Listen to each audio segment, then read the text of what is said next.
noite, meu nome é Sagran Carvalho, falo aqui direto dessa maravilha da natureza, Chapada dos Veadeiros, direto do Brasil profundo, daqui da capital da Chapada, Cavalcante, no norte de Goiás.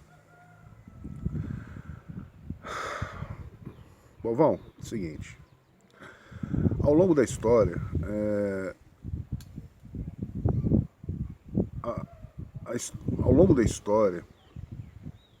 há momentos em que uma série de acontecimentos levam a mudanças de paradigmas sociopolíticos globais. São as famosas que a gente olha ao longo da história, as novas ordens mundiais. Se você parar para pensar, por exemplo, até o século XIX, século XIX, final do século XVIII, século XIX, basicamente nós tivemos aí um período de hegemonia europeia, etnocêntrica, marcada na Europa, entendeu? A Europa dominava o mundo, a Inglaterra era o grande império onde o sol nunca se punha, e isso começou a sofrer algumas rachaduras. Esse mundo vitoriano, entendeu? Europeu, começou a sofrer algumas rachaduras lá por volta de 1871, com a fundação da Alemanha, que agora no centro da Europa, que é um país que já nasceu forte, poderoso, e que ela sozinha tinha condições de encarar, tanto militarmente quanto economicamente, as maiores potências até então daquele mundo. A primeira rachadura surgiu aí. A quebra definitiva dessa ordem mundial veio com a Primeira Grande Guerra Mundial e o epílogo disso na Segunda Guerra Mundial. A partir de 1946 nós tivemos uma ordem baseada no mundo bipolar, entre capitalismo e comunismo, o muro de Berlim, a cortina de ferro. O mundo era claramente dividido em dois polos. E esses polos, tecnicamente, lutavam entre si para conseguir a hegemonia. Lá em 1991, esse mundo ruiu de vez, com a queda da União Soviética. Uma fissura grave que já praticamente jogava por terra todas as bases foi a queda do Muro de Berlim. Mas desde os anos 50 nós tivemos revoltas na Hungria, Tchecoslováquia. Então, ou seja, o capitalismo venceu essa batalha, né, e com a queda do comunismo surge uma nova ordem mundial baseada no que é hoje no liberalismo. Entendeu? E esse mundo hoje, essa ordem mundial hoje, parece também que chegou ao fim.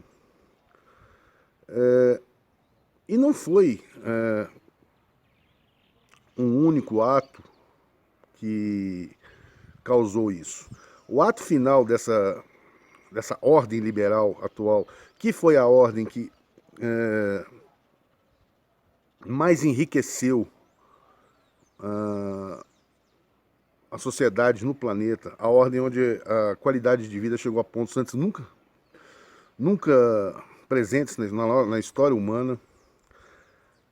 O epílogo disso foi causado pela Rússia, né, ao invadir a Ucrânia, a guerra da Ucrânia.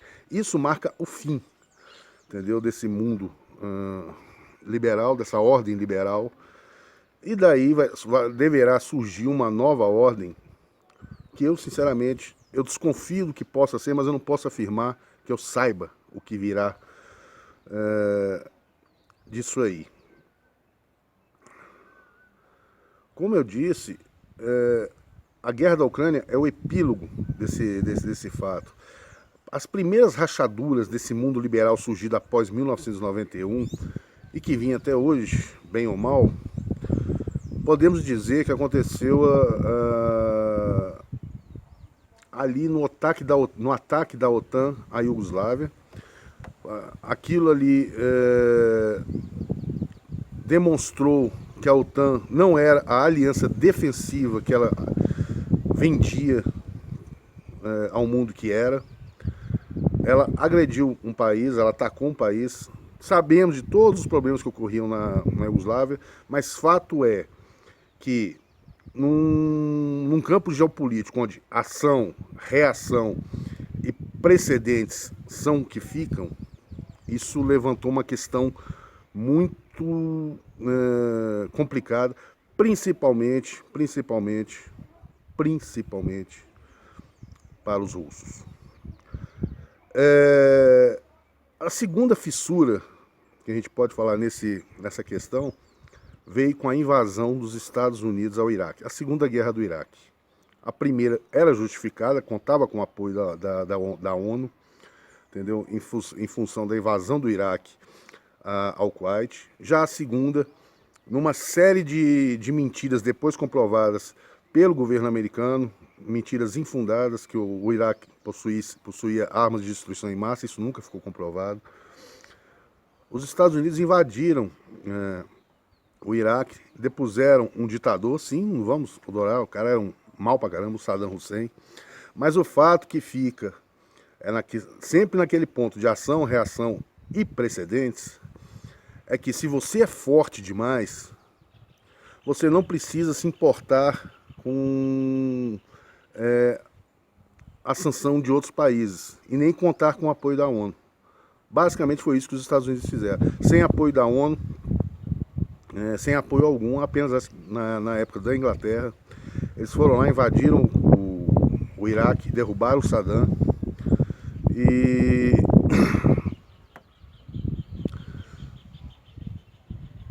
não sofreram basicamente nenhuma consequência mais grave na ação, até em função da sua força.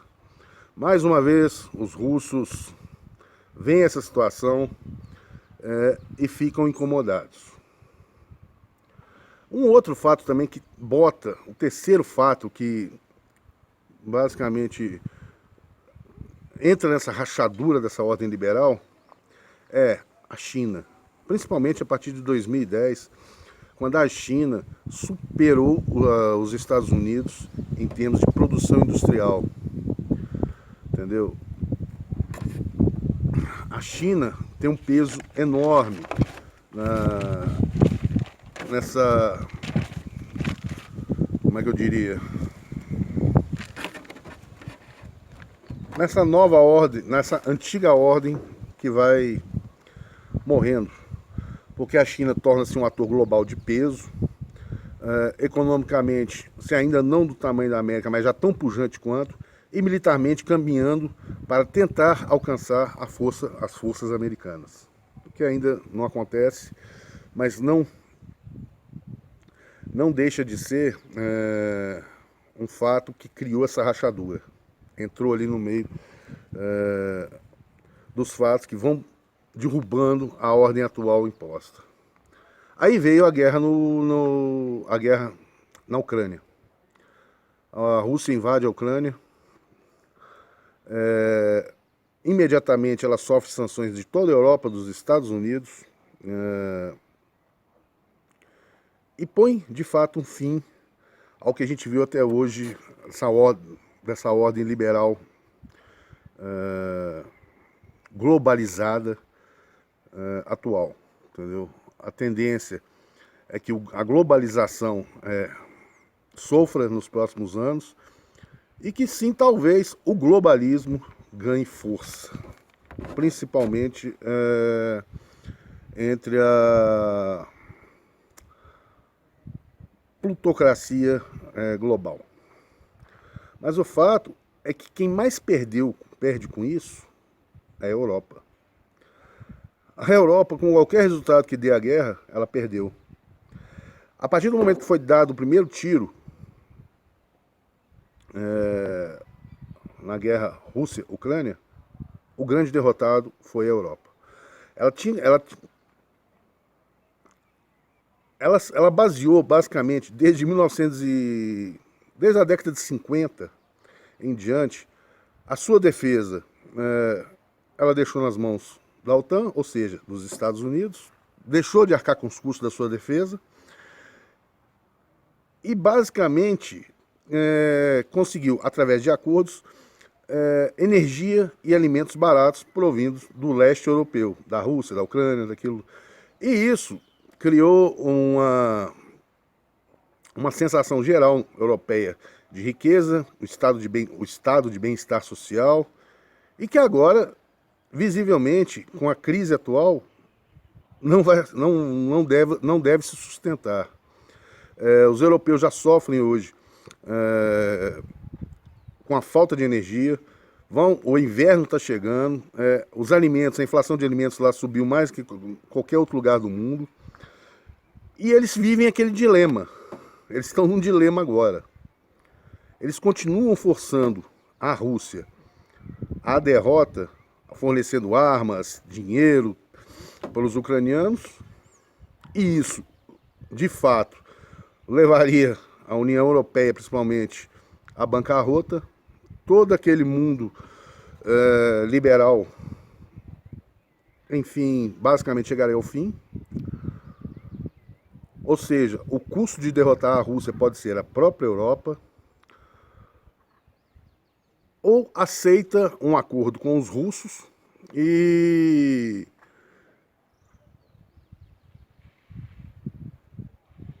de forma que a Rússia assuma a Ucrânia e chancele uma coisa que na atualidade é algo inaceitável: a guerra de conquista.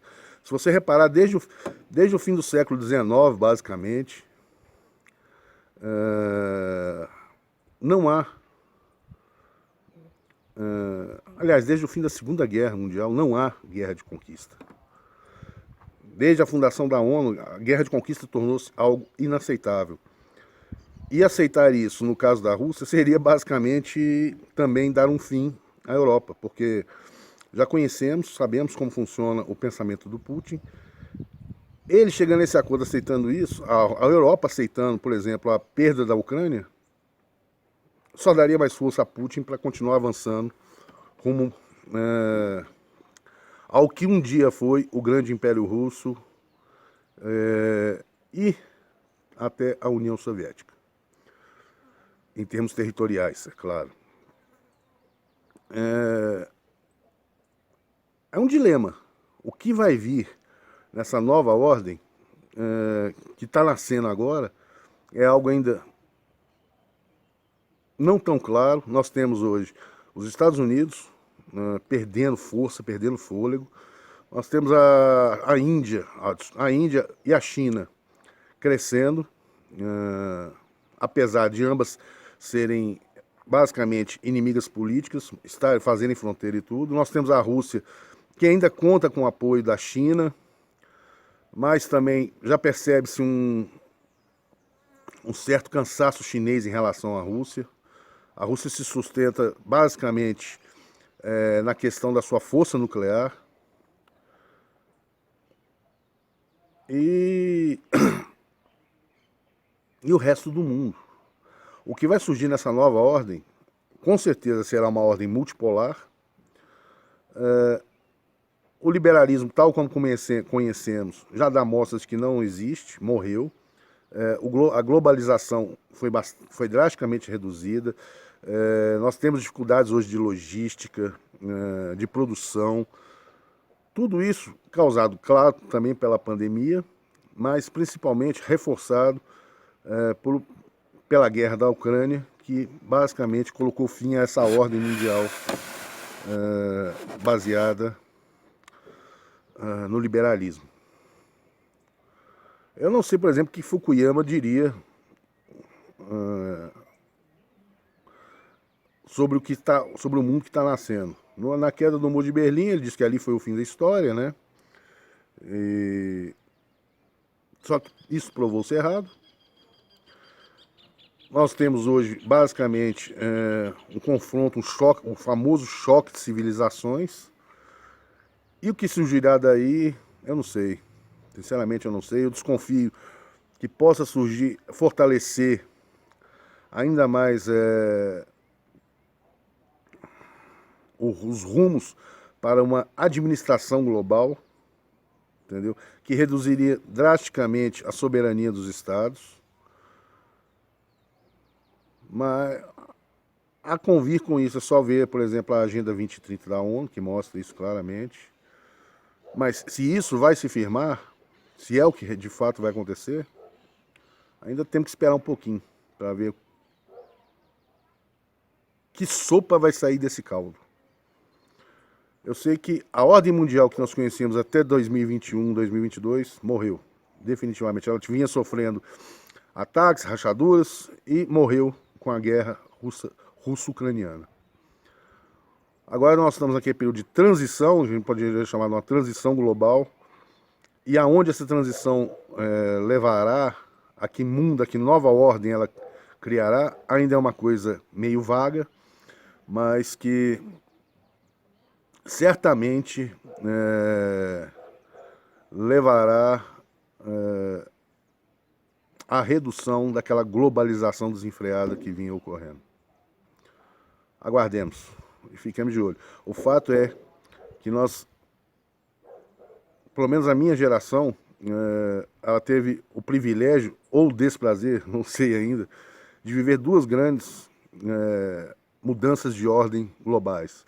O fim da Guerra Fria, do Império Soviético, e agora o fim dessa ordem liberal que nasceu após a queda do Muro de Berlim e a queda do Império Soviético.